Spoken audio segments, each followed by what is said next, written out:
James became just the third player in NBA history to score 35,000 points. Just saying that is crazy. LeBron hit the impressive mark right before halftime with a free throw.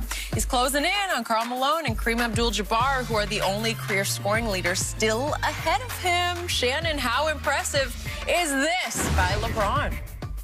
It's very impressive. And when you look at it, Skip, the level that he's playing at, Skip, it's not a situation where, he's coming in, getting 12 points here and there. He's the best player on a team in year 18. He's still currently the best player. No player has had this kind of success playing this late in their career like he's playing at. He's playing at a level that we've never seen before and we may never see again.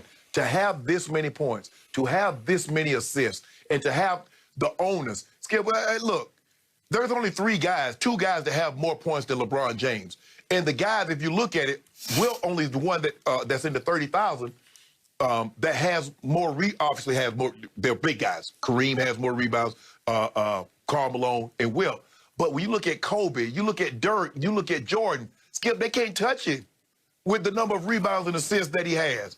And so for him to play at this level, Skip, you got to play. I mean, look, I understand. Anytime you put up numbers, it's like Brady. You can say what you want about Brady. Yeah, Brady played 21 years, but he's still playing at a high level. So it's not like, well, damn, Brady threw for 15 touchdowns and he played another year and he threw for 50. No, he's still throwing for 30 and 40 touchdowns, even in year 21. LeBron James is still averaging 26 points a game in year 18. So, Skip, this is very impressive. He's, only Jerry West and now LeBron, let's see, Durant averaged more points per game, Jerry West and Michael Jordan. Averaging 27 for a career, and Will averaged 30. Jordan is like 30.01. Skip, this is very impressive. For this man to play at the level that he's playing at, and he doesn't show any signs of slowing down. That's what's most impressive. Okay, what I'm about to say, I'm dead serious about. Straight from the heart. The reason this is so impressive to me, 35,000 plus points, is because LeBron James is such a relatively lousy shooter from the three-point line and the free throw line. You did that, and you really can't shoot by NBA by great player standards. Right. Really. And lately, he's got this new disturbing propensity. He's shooting a lot of air balls. Good to very good to great shooters. They just don't shoot air balls. And if we could just briefly remind everybody of just a few recent examples of air balls. This is back on February 8th against Denver. Look at this. He airballs a free throw by a foot. How can you do that if you scored 35,000 points? Here's the first shot of the game at Minnesota on Monday night. Misses everything. Nothing but air. Every great player shot an air ball. I could shoot a logo. Well, nothing but net, except it didn't go through the basket first. And then last night, late in the game, pull up on Jeff Green. It missed by like a foot left. And you've scored 35,000 points. That's extraordinary to me that you overcame, in spite of yourself, the ability to do this, because obviously he's the greatest driver of the basketball ever. And later in his career, a la Michael Jordan, he has developed a pretty to very good sort of step-back jumper or fadeaway, fall-away jump shot, and I give him credit for that. But in the end, the most credit is just that body of his. He's Iron Man, and if you can last as long and stay as fit as he is, you're going to score a lot of points. And look at minutes. By early next year, he'll be third overall all-time in minutes played. Well, guess who's number 2 on that list? Karl Malone is second in minutes played. Guess who's number 1 on the minutes played list? Kareem Abdul-Jabbar, who is first in points. Karl is second. LeBron is third. Here he comes. So if he can just outlast them, play more minutes than they play, he's going to break both of their records. Well, I believe, Skip, I believe LeBron will end up, I think they're 22 and 9, so that's 31 games. They have 41 games left to play in 72 games. Yeah. I believe he'll be at 36,000 by the end of the year. So so he'll be over what it's going to take him. He's going to have to play 20 seasons. So I believe he catches Kareem in year 20.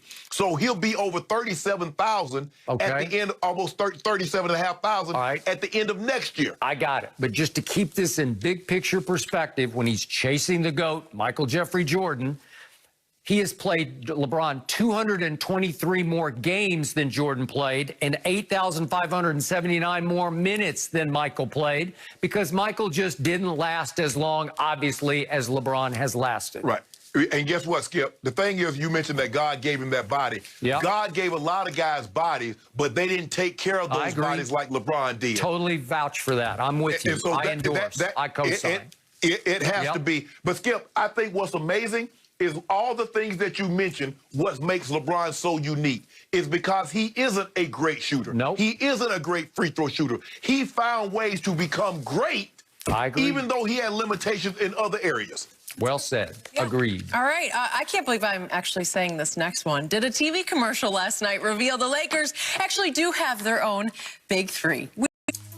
That Brooklyn is a problem, a major problem, and not just in the East, but everywhere.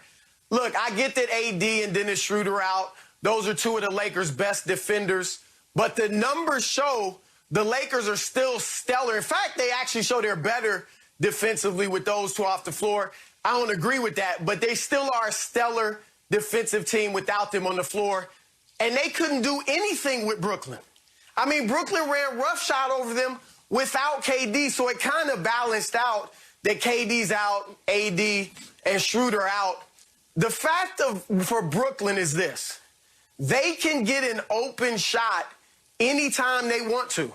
Every trip down the floor, somebody can get an open shot because they're playmakers, Kyrie and James Harden, and obviously Durant when he's there. They draw so much attention. They're so good off the dribble that Joe Harris, Timothy Luwawu-Cabarrot, Jeff Green, they're going to get open shots. And one thing about NBA players, I'm sure you guys have been in the gym with them too, they drain open shots. They drain open three-pointers. So Joe Harris is shooting 51% from three. The Nets have been the best three-point shooting team in the league since Harden's been there. They got 5 guys shooting 42% or better. That is a lot to handle. And the Lakers, the #1 defensive team in the league, could do nothing with them. Then they can go small. So they started with Jeff Green. And obviously that was too much for Marc Gasol to help Brooklyn get out to the big lead because he couldn't get out there with him at the three-point line. And today's NBA, there is no team in the league that's going to punish Brooklyn for playing small. And I include Philadelphia in that. I know Joel Embiid is great, and he can post, and he's in the post more than ever, but he's still on the perimeter more than he is inside. So Brooklyn can get away with that small ball, and Green's going to take the big man outside and hit threes. And so Brooklyn, look, they're definitely winning the East. There's no question about it. It would take an injury to 2 of their stars, not just 1, 2 of their superstars, or an implosion for them not to win the East. I'm not ready to come off the Lakers, my prediction that they'll win it all. I came off them last year at Christmas after their second loss to the Clippers, and I regretted it. So I'm going to stick with them for now. But Brooklyn, look, they're tough. That's all there is to it. And the Lakers found that out last night. Well, what I learned last night, LeBron is going to have his work cut out for him with AD being out. Now we know for at least a month, and depending on how much longer Schroeder's going to be out. So I guess protocol at least a week, so he's probably going to miss, considering they're playing every other day. They got a game Friday night, they got a game Saturday night, and then they play again on, I think if I'm not mistaken, Monday. So they're playing every other day. So Schroeder could easily miss the next 2 to 3 ball games. So he has his work cut out for him. And I think the thing was for me, Chris, yeah, they struggle defensively because you got 2 guys that can break you down off the dribble, and then when you come to help, they're going to kick to those guys, and right now they're riding a hot hand. They got 65 made threes over the last 3 ball games.